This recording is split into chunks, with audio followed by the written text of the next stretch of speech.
নমস্কার বন্ধুরা, Aparna simple recipe and ক্রিয়েটিভিটিতে আপনাদের স্বাগত।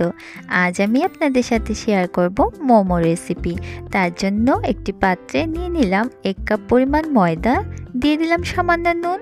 এবারে অল্প অল্প জল দিয়ে একটি শক্ত ডো তৈরি করে নেব। ঠিক এমনটাই হতে হবে। এবার রেস্টে রেখে দেব। এদিকে লাল চাটনির জন্য চুলোতে একটি পাত্র বসিয়ে দিয়ে দিয়েছি। তাতে দিয়ে দিলাম 1 কাপ পরিমাণ জল, 4টে শুকনো লঙ্কা, 3টে টমেটো মাঝারি সাইজ করে কেটে নিয়েছি, দিয়ে দিলাম কয়েক কোয়া রসুন, আদা আর স্বাদ মতো নুন। ভালোভাবে সেদ্ধ হতে দেব। সেদ্ধ হয়ে গেছে, এবারে ঠান্ডা করে নেব।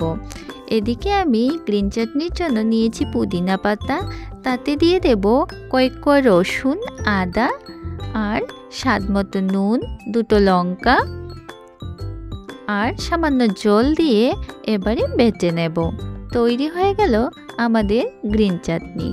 এদিকে আমি স্টাফিংয়ের জন্য 2টো গাজরকে গ্রেট করে নিয়েছি, একটি ছোট আকারের স্কোয়াশকে গ্রেট করে নিয়েছি আর নিয়েছি কিছুটা পেঁয়াজ। এবারে একটি পাত্রে সব কিছু ঢেলে সামান্য নুন দিয়ে কিছুক্ষণের জন্য মেখে রেখে দেব। এদিকে আমাদের টমেটোটা ঠান্ডা হয়ে গেছে। লাল চাটনির জন্য যে সেদ্ধ করে রেখেছিলাম সেটা বেটে নিয়েছি। তৈরি হয়ে গেল লাল চাটনিটাও। সবজিগুলো থেকে জল ছেড়ে আসছে।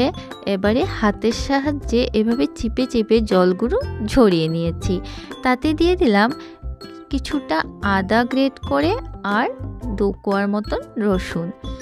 এবারে ডোটা থেকে লিচি কেটে নিয়েছি আর ওপর থেকে কিছুটা ময়দা ডাস্ট করে দিয়ে দিয়েছি। এবারে একটা লিচি নিয়ে বেলে নেব। একটু পাতলা করে বেলতে হবে। সবকটা এরকম বেলে নেব। এবারে একটি লুচি নিয়ে পুরটা ভরে নিলাম।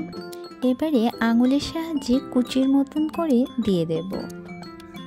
আপনারা যে যেরকম পারেন সেরকমই দিতে পারেন, আমার কাছে এটাই সহজ মনে হলো। সবকটা এভাবে তৈরি করে নেব। বন্ধুরা, আমার এরকম সিম্পল রেসিপি যদি আপনাদের ভালো লেগে থাকে তাহলে আমার চ্যানেলটিকে সাবস্ক্রাইব করার অনুরোধ রইল। ভালো লাগলে অবশ্যই একটি লাইক করবেন, কমেন্টের মাধ্যমে জানাবেন কেমন লেগেছে আপনাদের এই রেসিপি।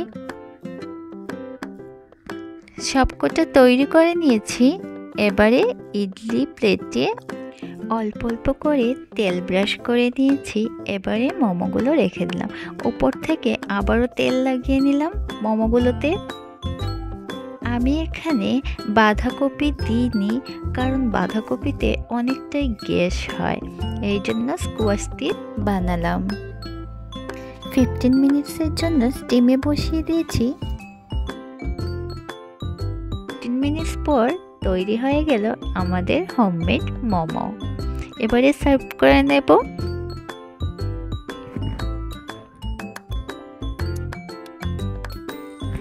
আপনারা কখনো কি স্কোয়াশ দিয়ে আর গাজর দিয়ে এভাবে মোমো খেয়েছেন? কমেন্ট করে অবশ্যই জানাবেন।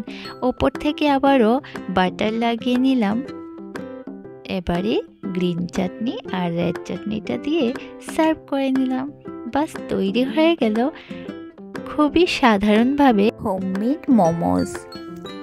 কেমন লেগেছে এই রেসিপি অবশ্যই জানাবেন। ভালো থাকবেন, সুস্থ থাকবেন বন্ধুরা।